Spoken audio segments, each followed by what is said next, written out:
Hello and welcome to my show, The Awakening, here on WGSN-DB, the Going Bold and Going Solo Network. The information and opinions expressed on this show are just that, the opinions of the individual speaking based on their individual personal experiences. They are not intended to diagnose and do not constitute professional advice or recommendations.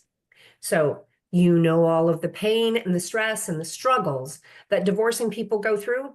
Well, there is a way to find peace and sanity and assist the lawyer in their legal process. And this saves you thousands of dollars. Hello, my name is Tina Huggins. I'm your divorce coach specialist, divorce consultant, restorative family mediator, and conflictual co-parenting coach. And today I'm joined with Drew. Now that we practiced your last name, I'm not going to attempt it again. So, Drew is a caregiver coach. Drew believes that his success happens when he finds a better way. He found a better way, is willing and able to share it with others. How does, excuse me, how he does that is by challenging that status quo and thinking differently. Ultimately, what Drew brings to the table is a way to contribute and add value by having an impact on the lives of others. It has always, it's not always been this way for Drew. For most of Drew's life, he was concerned with what other people thought of him and how he was supposed to act. He wore many masks, either to fit in or to be accepted. He didn't realize he was a people pleaser, hiding his authentic self. Fast forward, in a 9-month span or so, a few years ago, he endured 4 faith-shaking life events that caused him to question his existence and determine his purpose in life. What was he here for? Drew is a proud father of 3 children, a daughter and 2 sons. The oldest son was born with autism spectrum disorder and is what the experts call high functioning, previously called Asperger's. Cognitively strong, but societal and emotionally delayed.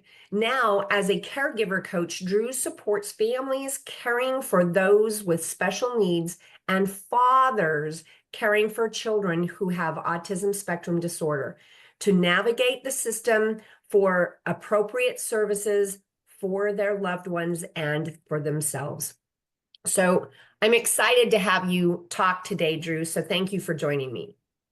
Thanks so much, Tina. And the last name is pronounced Deraney, and the joke I made with Tina is some people call me deranged, but that's beside the point. And I practiced it just in front of him, and I'm like, yeah, we're gonna say deranged just because he said to say that. So yeah, we're just gonna let him say that. So the part to me that's probably the most important is that you are supporting fathers, because so many of my fathers that come to me are becoming single parents and tending to their children for the very first time on their own. And many of my clients have children on the autism spectrum. So to be able to talk about how you teach and what you do is going to be super, super important. So I know that I talked about earlier inside there just a bit ago that you had 4 life-changing events. And then just as we were talking about how what set those 4 life-changing events off was your divorce. Right. So when we go through life-changing events, it brings us to just what you were saying. It brings us to this realization of who am I? Why am I here? So kind of tell us a little bit about that time frame. Well, so when people ask, me to tell my story, I mean, obviously the story, I'm 56, there's a lot of stories in there, but I say the most recent or second most recent earth-shattering stuff did happen in April of 2018. Now, my former wife moved out in October of 2015. She wanted the divorce. And when she left, we did 2 or 3 months later started mediation because we did not want to drag the kids through the court system for many reasons. And the mediation went on for until December of 2017. So, we had that final MSA, or mediation, the support agreement, in end of December 2017. Now, the divorce wasn't final until April 3rd of 2018. So, when you look at those time frames, for me, especially because I just didn't initiate the divorce, it was anxiety provoking for me. And I had one mindset of trying to save the marriage, not realizing that my former wife didn't have a plan B. She was set on the divorce. And that was one thing I didn't realize. So April 3rd of 2018, I walk out of the courthouse with this piece of paper, the divorce decree. I call that legal closure because other closures sometimes takes longer or sometimes doesn't happen or it's suppressed or whatever. So I was ready to like that. So that was like faith shaking moment number one. Even though I knew it was coming, when you walk out of that courthouse and the signatures are on that paper and you get that divorce decree, it's still something that you don't totally get over right away. So I had the mindset of really thinking, all right, Drew, you can take this as a barrier or you can take it as an opportunity. And I finally, in that moment, started to see adversity as opportunities rather than barriers. And I wanted to throw myself a 50th birthday party. My birthday was October 6th, 2018. I turned 50. I invited everybody from my childhood to family to middle school, high school, college, coaching, all the friends in town. So many people showed up. And it was just probably one of the better days of my life. And so I was ready to take step two of my life. And 10 days after my birthday, I had worked in healthcare hospitals for 24 years. I was fired from my last hospital job. I did the right thing. I reported a HIPAA violation. And it wasn't because I reported it. I know it was because of my timing. I was asked to do a little more research and I didn't listen. So basically, didn't listen to my boss. Of course, they don't give you the reason when you're fired as an at-will employee. So I walk out of there knowing in my heart I did the right thing, still in a way of really upset because I wanted to make an impact. And I started to think I could make a more of an impact on the outside of the healthcare system. So that was faith shaking moment number two, was losing my job. And as a man who had, I would say at the time, a weak self-identity, my identity was based on my marriage and my profession. And within a matter of 6 months, I had lost both. I didn't even have time to fall into any kind of mode, whether it's victim or blame mentality, because literally 10 days after I got fired, my 14-year-old son at the time had a suicidal ideation. We found out from his therapist. He had made an attempt, and I was in the next room and didn't even realize it. Thank God he's okay now. But what we had to do is we didn't know what to do. It was the first time we ever encountered something like that. So his professional caretakers suggested an inpatient facility. We found one in Connecticut, it was about 2 hours away from our home. Toughest decision I've ever made. They didn't have a bed for him until December 8th. So October 29th was when was the event, and December 8th, it's about 40 days. He was living with me at the time. I had all three kids, and I spent like 40 days, like night and day, making sure. I told him my job as your dad is to keep you alive and safe and healthy. Come December 8th, we drive up there. My parents come up, my former wife and my other two kids. And as we're saying goodbye, my parents are in the waiting room. My son points to my parents and says, I hope nothing happens to them when I'm here. And I said, honey, nothing's going to happen. Take care of your health. That's the most important thing. So now we have that third faith shaking moment was my son's issue. And on the night before Christmas Eve, my father goes to the bathroom, strains on the toilet, perforates his bowel, goes into septic shock, and my dad passes away 3 weeks later in intensive care while Nick is up at the home. So there's your fourth faith shaking moment in a 9-month period. And that basically shook me to the core, and that right away put me into victim and blame mentality. It was wife's fault for the divorce, boss's fault for the firing, my fault for my son's illness, and God's fault for my father. And at that point, I really didn't want to be on the earth. I didn't have a plan to kill myself, but I just didn't find the purpose in my life at that point. And I know now that when we are looking for purpose, we look from within. and we can heal ourselves from within. At that point, I didn't believe that. And even if I looked inside, my heart, my head, and my gut would have told me to kill myself, I thought. So I looked outside myself into the eyes of my 3 kids and my mother, and I said, that's why I'm on this earth right now. And I plowed through it. I did what men are supposed to do, Tina. I manned up, sucked it up, just did it, no emotion, no asking for help. I got my family through it, my kids and my mom, but on the other side, I was an empty man, not really understanding really anything at that point. And that's when I didn't realize the transformation was coming. So, so I know we talked about some of this when we talked Yeah. the first time that we talked together, but so I'm going to kind of shift our conversation just away from in the direction where you were at this time. We're going to go into the spiritual realm, the reasons for all that, because this is the way that I work. Prior to coming into divorce coaching, I'm a master body worker. So I'm trained to read muscles, kind of like a palmist is trained to read palms. And the way that I'm often asked this question is, how am I able to do the work with the clients when there's so much stress going on, like the stress that you just described? But it's this connection.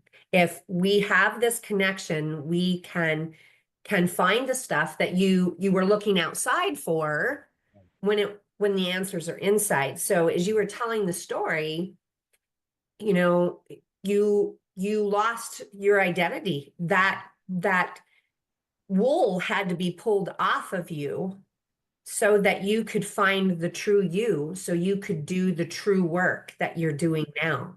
And so I feel that you are so blessed that spirit worked. I mean, it comes in ugly wrapping paper. I think you know that my husband died 10 months ago. And of course, we didn't expect that, just like you didn't with your father.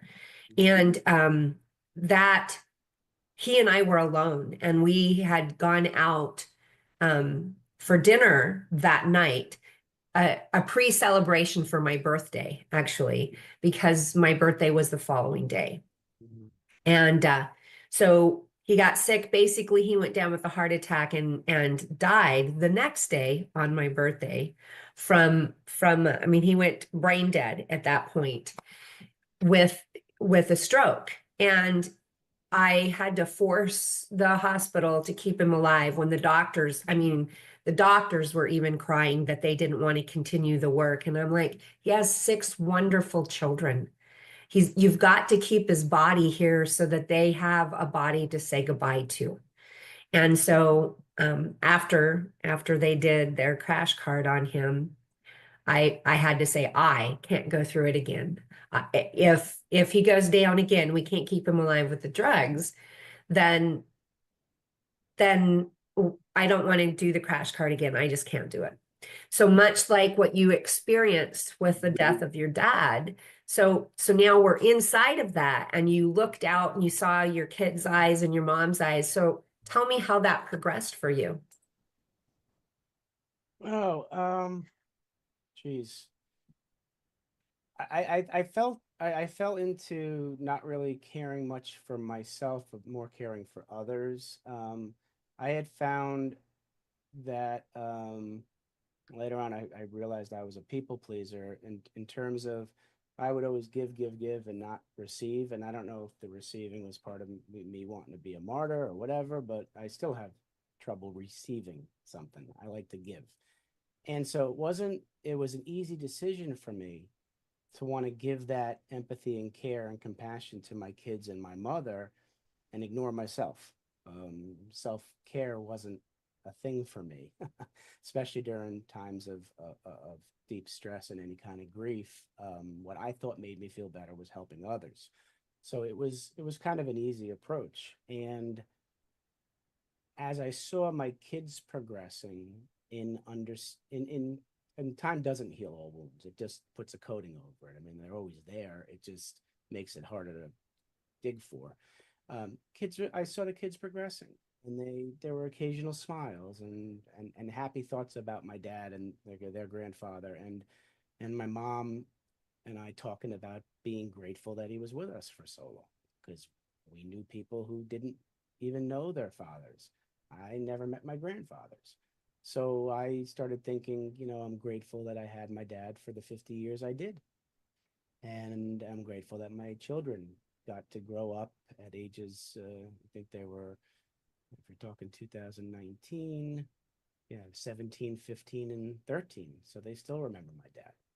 So it started with gratitude.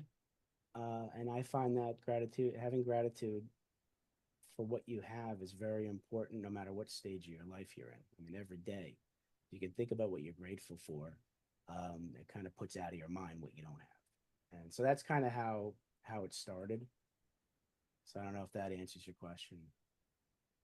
So it's just, I mean, you went through a lot, and then I myself have my oldest son who will turn 40 this year. Mm-hmm. He's on the autistic spectrum, but he's on the very, very bottom end, very, very functional. Just you see him withdraw into the corner when he's in groups sometimes, unless he can be the center of attention, he'll step up into the plate with that. So, but I can tell you, Mm-hmm. going back to raising him with his dad, Yeah. sometimes we wanted to kill him. The teachers wanted to kill him. So, Mm-hmm. so now you're a caregiver coach for special needs. So Yeah. kind of explain a little bit about that.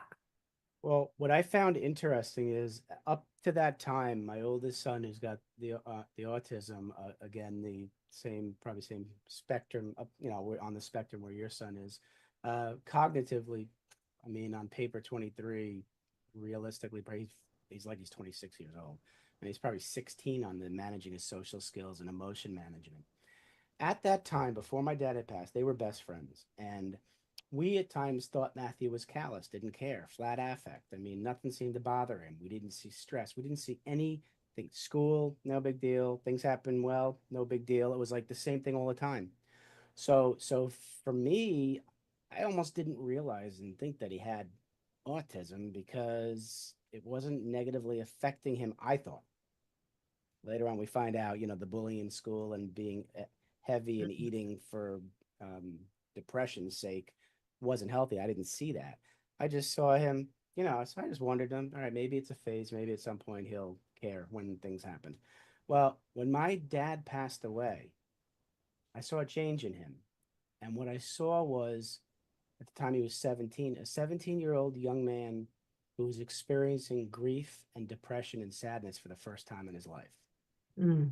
Now, we as typical versus atypical, we are used to having some of those feelings for a long time in our lives, but to feel those emotions for the first time and not be able to articulate what they mean at age 17, I was with him for his first feelings of that, and I had to kind of try to explain it and that people manage it differently and all that. And so that really got me to thinking, I'm like, wow, this shook this kid to the core.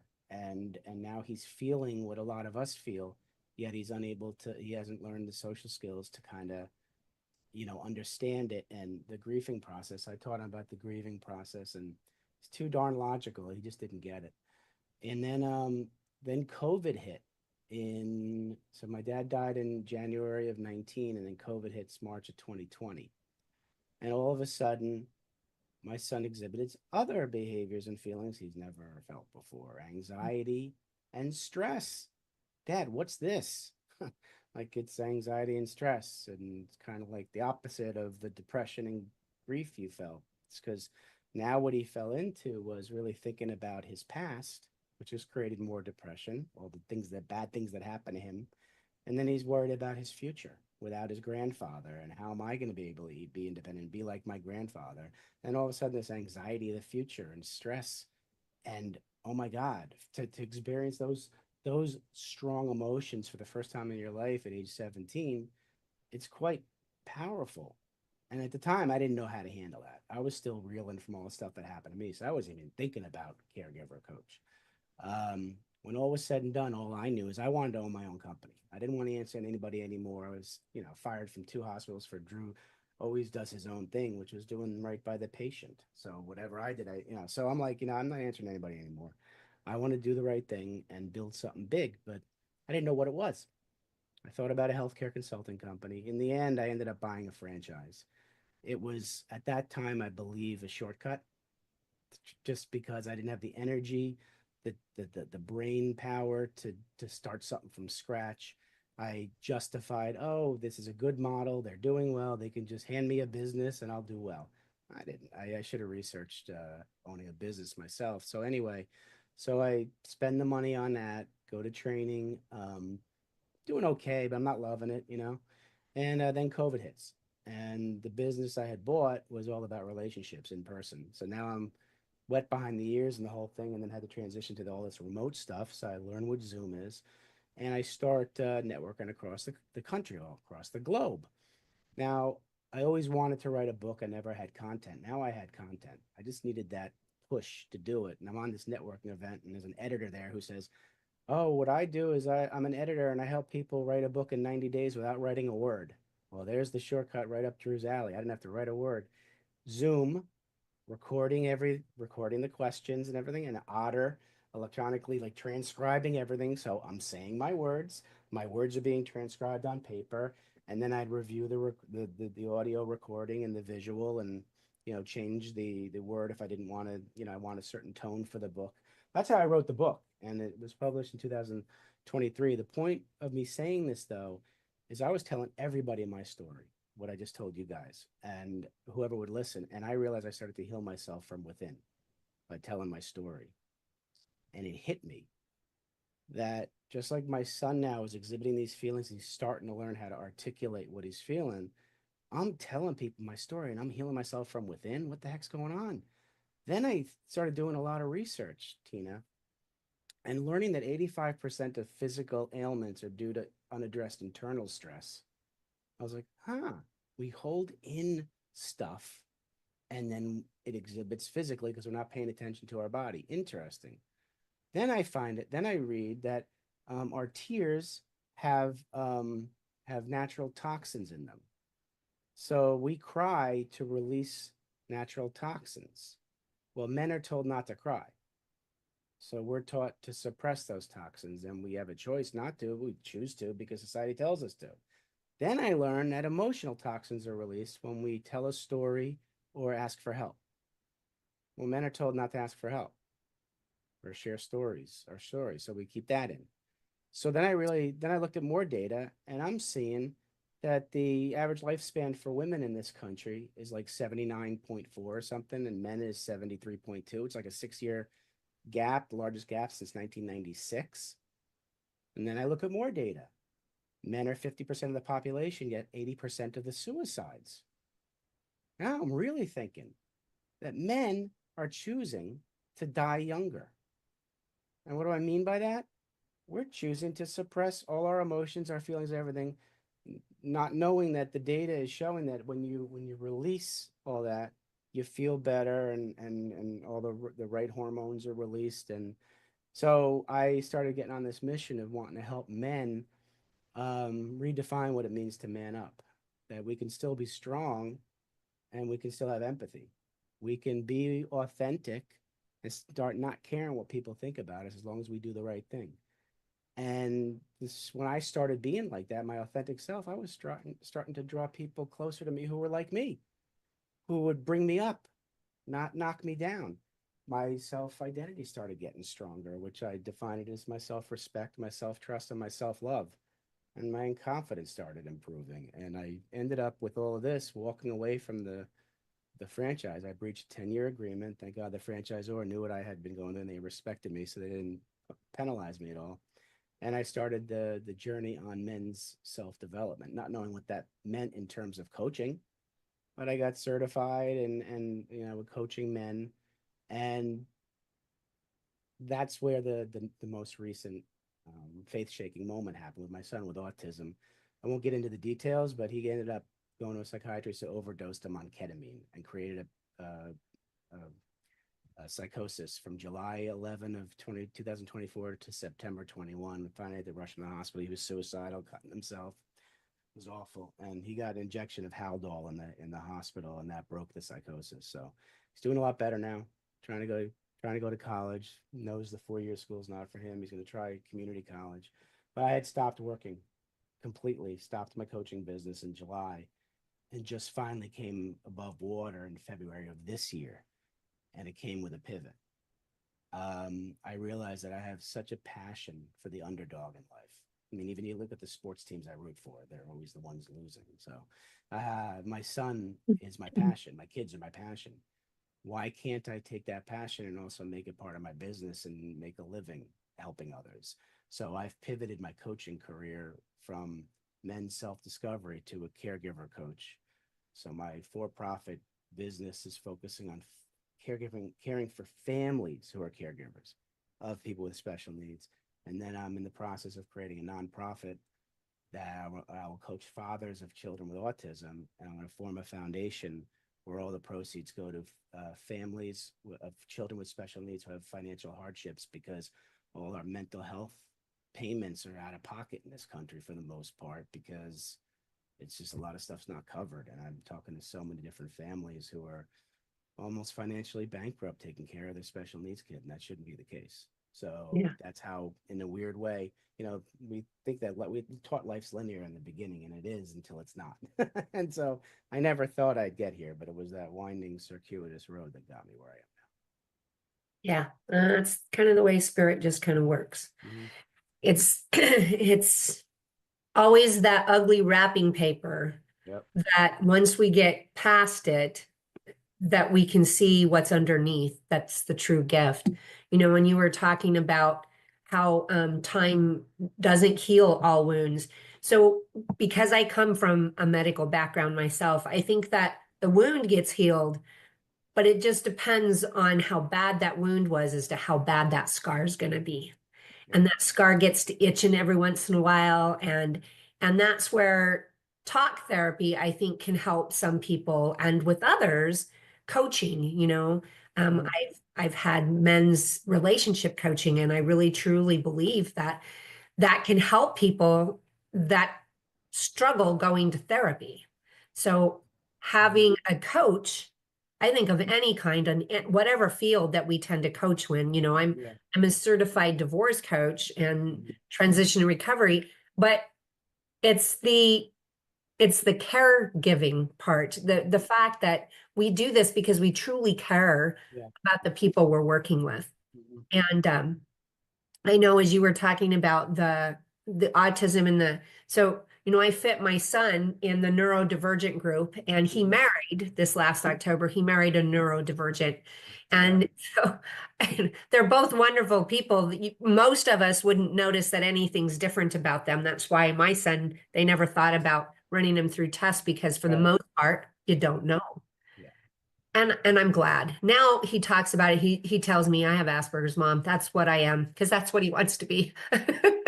So, but I'm going to back up to the suicide attempt. Now, was the suicide attempt your autistic son? Both of them. Okay.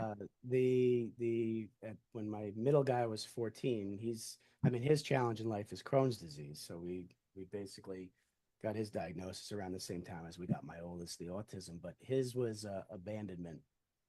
Why he made that attempt, because he was so tight with his mother, and basically told me when I was taking care of that Mom is dead to me.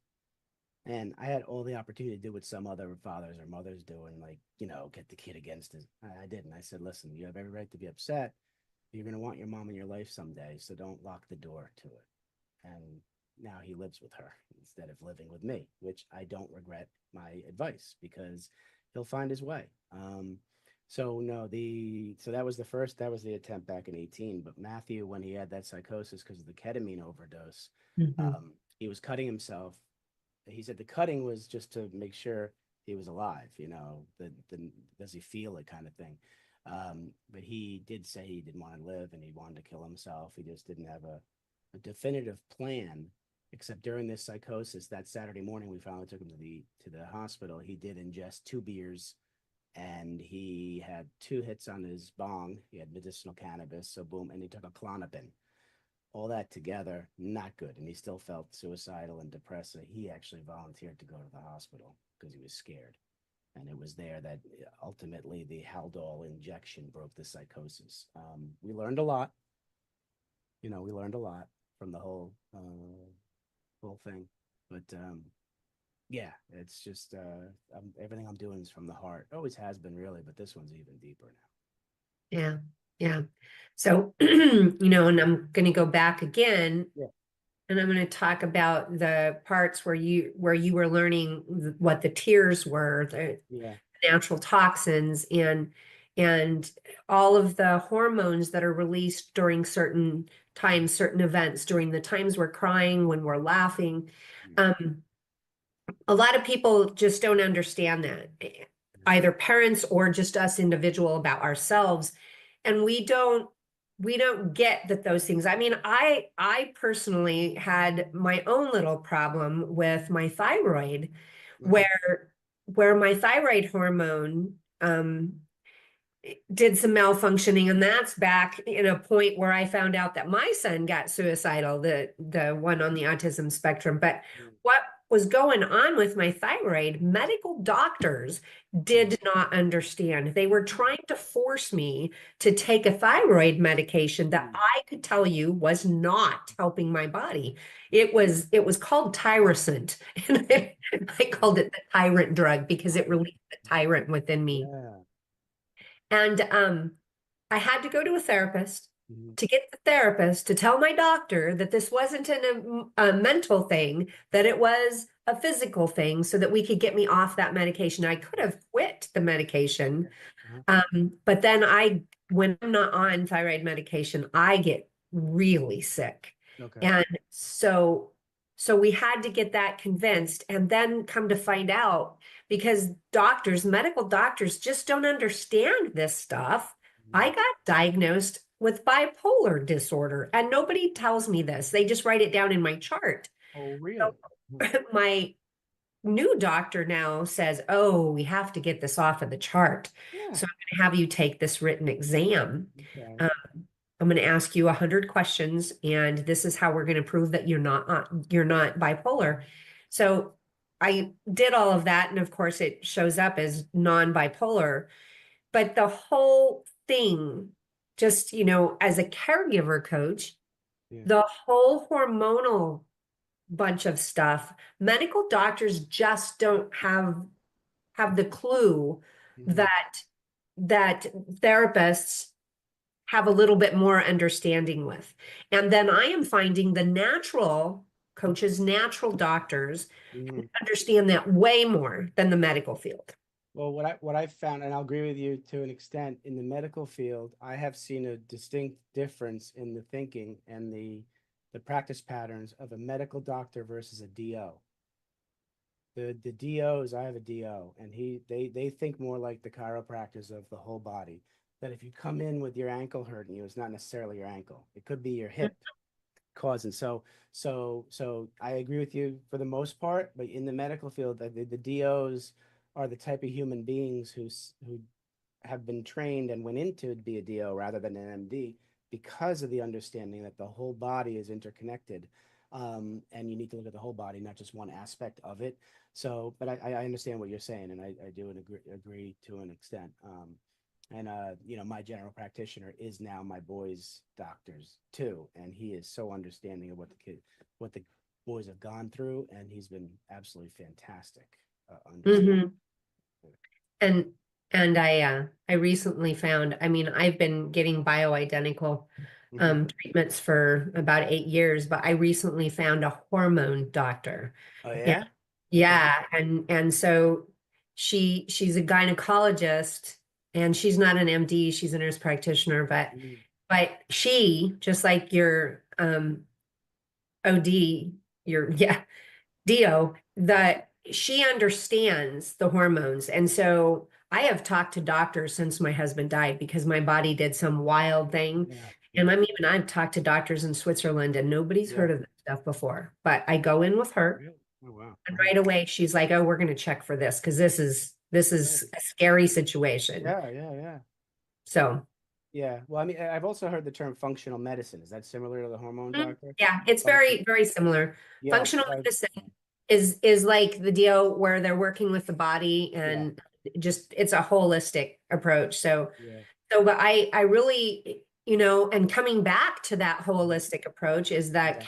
caregiver, Right. and being being the caregiver for, especially if you're a dad, being a caregiver now for your autistic child or children, like I have one client who has two children that are both on the spectrum, and they're in a almost a non-functional, almost non-audible, Oh, and wow. they're really struggling, and to be the dad, Yeah. then how are you tending to yourself, the That caregiver of the caregiver? God, especially with two and being by yourself doing it. Yeah, it's that's challenging. And some men, it's interesting, don't feel that they're worthy of self-care. And I kind of understand where that comes from me wanting to give and not receive kind of thing. But that's where we really have to teach men how wonderful they are as they are, who they are, without having to change. And I think for men, a big challenge is looking in the mirror and telling the person you see in the mirror that you love him. Because it sounds like corny and stuff like that. A lot of men can't do it. I wasn't able to do it till recently, and I almost believe it 100%. I'm working towards it. It's been a long time. But yeah, it's the self-care aspect for men. I think the way society paints it is that that's for women. Self-care is for women. Self-care is not for men. We go and fix things. we go, Right. we go and So, but there's a shift. I feel the paradigm shift happening. I think there are more men now who want it and know they need it. I think there are a lot of men who know they need it and aren't willing and able to say they want it and go pursue it. So we got to find a way to get them to voluntarily pursue it. Yes, and I focus my work towards men Mhm. because men have a harder time asking for help Mhm. because of societal things. My father um, was the rough, tough cowboy. I mean, he rodeoed and did all of that before I was born. Yeah. And then we had a ranch where we rode, 100-mile days sometimes. Yeah. And he cried. That was a gift that I feel I got, is to Yeah. be there. He would cry almost every time he'd see a calf hit the ground, because he Yeah. said, this is life. And he would tell me, I don't go into a church building. This is my church out here with God in God's God's land. land. Yeah, his land. And then he could cry at Kleenex commercials. My youngest son is born with that ability too. Mhm. My oldest son, with the autism aspect, he struggles with emotions. He Yeah. struggles feeling the emotions. He can get anger. He Mhm. understands anger. Yeah. Yeah. Hmm. Yep. So yeah, those are important things. I think that being there and supporting fathers, Yeah. especially when we've got neurodivergent children, Mhm. autism specifically, yes, they need that extra support. They need to be told, given permission to take care of themselves. Absolutely. I've since I started this work, I've joined a few like autism dad groups in Facebook, so I Hmm. could see what their needs are, and the men are talking to each other, and they're offering empathy and compassion to each other, and I can feel the emotion from those posts, which is to say that men have it in them to be empathic and compassionate. Hmm. And especially those now, and whether they're single dads or not, caring for a child with a disability where you can't just as a parent fix it is causing these men to start looking inward, and they are becoming stronger men. They maybe think they're weaker because they can't fix it, but to me, being able to exhibit humility and vulnerability to other men in a closed, safe space, to me, is a friggin' strength. It's not a weakness. Yes, And yes, if we can get men to understand that outside of the Facebook groups, the men's retreats, men's groups in public, and have more men be open to that. But like you said, the giving permission piece is so important, because many men will be with a woman who will say, be emotional, and when they are, sometimes the woman shuts them down because deep Mhm. down the woman might want a strong man who's going to take care of her, or she'll inadvertently roll her eyes or shrug her shoulders and not knowing she's doing it, and he thinks she's belittling or not taking his feelings, seriously. So give permission and back it up when it happens, because when that happens to a man just once, he won't go back and do it again, Right, you know? right. So there's almost no second chances. So make sure when you give permission, you back it up by allowing it to happen and embrace it and thank him. Amen. So yeah, my late husband was compassionate, very empathic, and an excellent dad. He loved his children more than anything. And so, Drew, as we start to close today, so I know all of your contact information is going to be below in the show notes, but can you tell people how to find you? Oh, absolutely. I'll start with my email because I'm redoing the web. I'll still give you the website, but I'm going to redo it to point more to what I'm doing now. But Drew, Drew, at profitcompassion.com. That's the name of my company. And the website's profitcompassion.com. Love for you to go to my YouTube channel. I have a podcast. I'm a host of a podcast called From Caving In to Crushing It. And I just recorded episode 129, and Tina, you're going to be probably around 131, 132. But it's near and dear to my heart because I have people on who have faced adversity and changed from a victim mindset to being the one to say, this is an opportunity for me to become a stronger person. It's inspirational. So if you can look that up and subscribe and watch some of those episodes, you could reach me that way too, because I comment on everybody's, I reply on everybody's comments. So I think that's probably the best ways right now. So awesome. So I'm a certified divorce coach, meaning that I'm trained in the complexities of divorce. I specialize in high conflict divorce, especially that from a toxic narcissistic partner. My late husband, my dad, and myself all experienced abuse in some form or another. So I not only have the training in my head, I have that in my heart and in my soul where I have come from.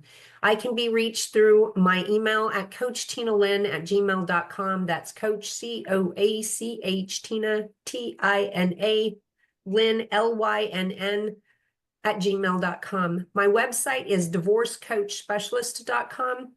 You can also find me on social media. Facebook under Tina Lynn Huggins, that's HUGGINS. LinkedIn under Tina Huggins. On Instagram under Divorce Coach Tina Lynn. TikTok under Divorce Tina. And so, Drew, I always ask for the last bit of advice. So if you can give our viewers a little bit of advice here. Yeah, and it's people who've read my book. When I give a signed copy, I always put this on the inside corner. I'll say, Tina, choose to write your own story instead of letting others write it for you. That would be my advice. Awesome. I love that. So, and my advice are for our viewers to do what Drew has been talking about. Give yourself a little grace. Caregive yourself, especially if you're the caregiver of either a child or a parent. You need to have that grace. Give yourself grace. Step aside from for a time and take care of yourself. Enjoy yourself, whether that's a hot bubble bath or going out with your friends. It doesn't matter. Just make sure that you're taking care of yourself. So I often talk about domestic violence, but I also want us to be aware of suicide. And so if you or somebody you know are in contemplation of suicide, please call the suicide hotline. And I lost my suicide hotline phone number. Okay, 988. Please call the suicide prevention hotline at 988. And it's just a simple number, 988. If you are involved in a domestic situation, please call 911 or in the UK, 999. At this point, press charges. That is your key out of the relationship. Do not drop those charges. Oftentimes, if you drop the charges, what goes on after is way worse than what went on before. This is your key out of that abusive situation. If you or somebody you know is dealing with domestic violence, please call the domestic violence hotline at 800-799-7233. That number again is 800-799-7233. And I ask that you please like, comment, and share so that this can be moved forward and help others. Thank you so much, Drew, for joining us. And thank you and blessings for all the work that you do. Thank you so much, Tina. Thank you for having me on. Thanks for everything you do. Thank you. And we'll see you next time.